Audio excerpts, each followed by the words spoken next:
Hello everyone, welcome once again to Debzie's Delight. As you all know, in my previous video I showed you how to make the best waakye stew, and I thought it's only appropriate to come your way again with the best waakye to pair it with the best waakye stew. The best waakye is not only about the taste, but it's also about getting the texture on point, and this recipe is here to show you exactly that. If you're new to this channel, this is Debzie's Delight. My name is Debbie. If you're a returning subscriber, thank you so much for the love. If you haven't subscribed, please click on the subscribe button as well as the little bell so that whenever I post a video, you will be instantly notified. No more time to waste, let's get straight into it.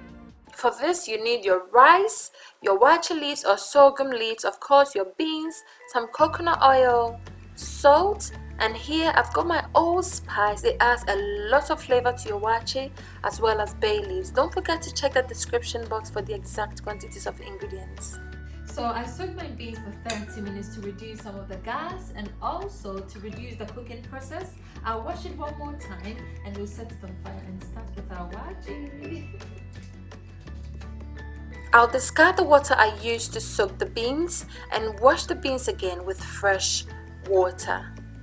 Once that is done, I'll transfer it to my pot for cooking my waakye and proceed to wash my sorghum leaves as it contains some germs in between them. So whenever you're making your waakye, please don't skip this part. It's really important as you don't want to get any germs at all into your waakye, okay?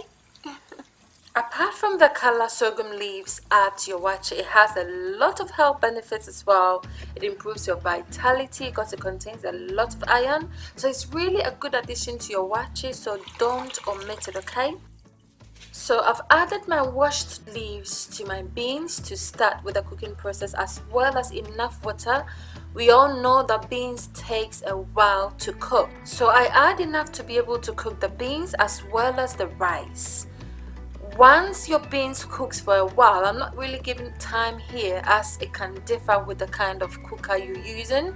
Press on the beans and check if it's soft enough.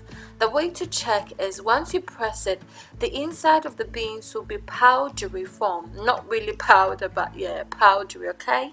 So here my beans is ready, so I'll make way for the rice to come in by taking out all the sorghum leaves, as I do not want it to be sticking on the rice once it's ready. It's really difficult to take out, so this is just personal preference. If you want to keep it, you can, okay? I'll then add my washed rice, add some salt to taste, as well as my coconut oil, which is the secret ingredient. It adds a lot of flavor to your waakye, so don't skip it, okay? I'll also add my allspice seasoning as well as my bay leaves. Stir it to combine, cover it, and once it comes to a boil, I will turn the heat to medium-low heat. And this is the sorghum leaves. In the UK, it's really hard to come by it, so whenever I use it, I make sure to store it in the freezer for the next time I make waakye. Once the water partially dries out, not completely, okay, as you need some water in there to cook your waakye, or else your waakye will be very hard. Stir it to prevent it from burning. Cover it with some baking sheet. It will trap the heat to cook the rice until the end, okay? After some few minutes, our waakye is cooking beautifully. I'll come in again to stir it, but be very gentle about it, okay? Because you don't want your beans to break in your waakye, and that's not cute. We want the beans to be intact and looking very beautiful. Adjust the water if need be, and after a total of 50 minutes about, our waakye is ready. And it looks so good. Just look at that. Look at how mushy it is. I don't like waakye like fried rice. Your waakye should be mushy. It should be soft and melt in your mouth once you have it, just like the roadside ones. I really enjoyed this waakye. Just look at that. It cooked perfectly. It didn't burn or anything like that at all. You just have to keep a close eye on it and cook it on low heat, and your waakye will be perfection. Fry some fish, some eggs, some plantains, kelewele. If you haven't seen my kelewele recipe, I'll link it down in the description box. And serve. Just look at the feast. I really enjoyed this waakye. You should try it to understand what I'm talking about, as always.